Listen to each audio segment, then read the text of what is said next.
So you want to start a newsletter, but should you use Substack or Revue? Let's find out.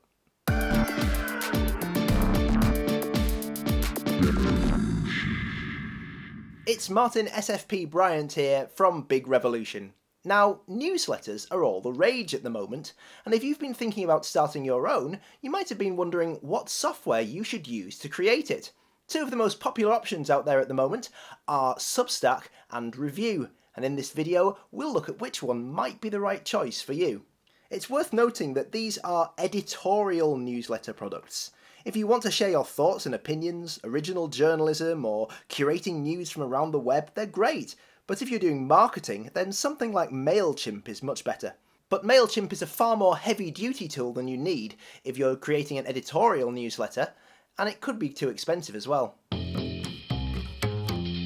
Substack has got a lot of hype recently, as high-profile journalists have used it to set up their own paid newsletters, helping them launch independent businesses away from traditional publishers. Just last week, as I record this, Casey Newton announced he was leaving The Verge to join Substack.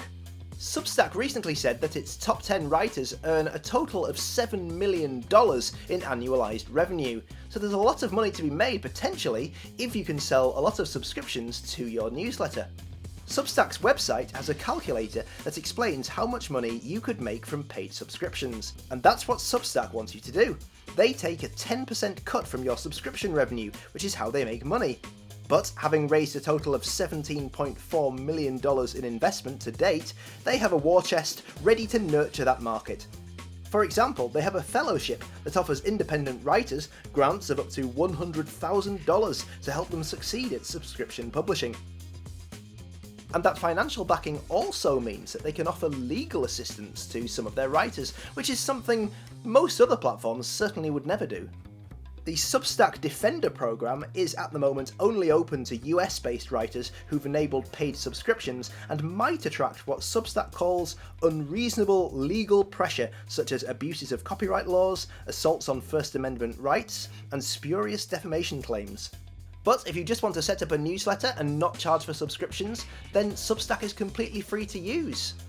It's really quick to set up an account, and you can import a mailing list from the likes of Mailchimp, TinyLetter, Patreon, or anywhere that generates a CSV file.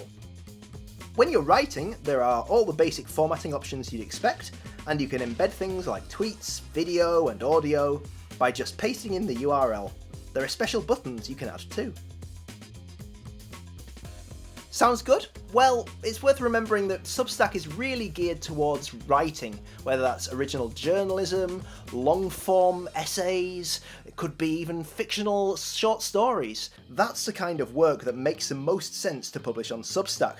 But if you're looking for lots of customization options for the way your newsletter looks, Substack isn't necessarily for you. All Substack newsletters basically look the same.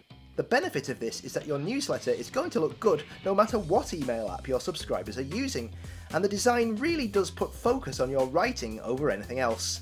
It's also worth noting that on top of the 10% that Substack takes, there's also a small payment processing fee on each transaction as well, so bear that in mind when you set your subscription price.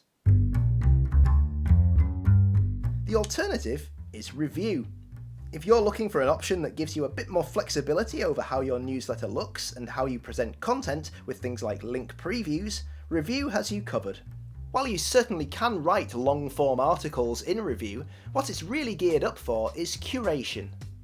Maybe you want to share your favourite reads from around the web every week, or maybe you want a tweet of the week. Revue is really set up for this.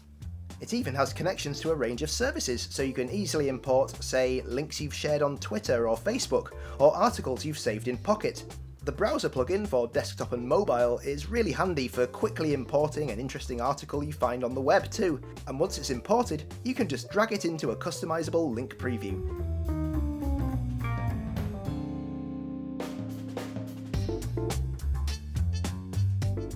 And if you want to charge for your newsletter, then Revue lets you do that, and unlike Substack, it doesn't take a cut.